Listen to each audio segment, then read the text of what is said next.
માવડી ભેડી રહીને ભવ તારજે સદાય તારા સોના હોમો રાખજે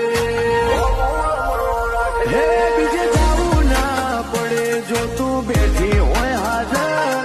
સગન તું હાલે તો કોમ થાય મારું પ્રારંભ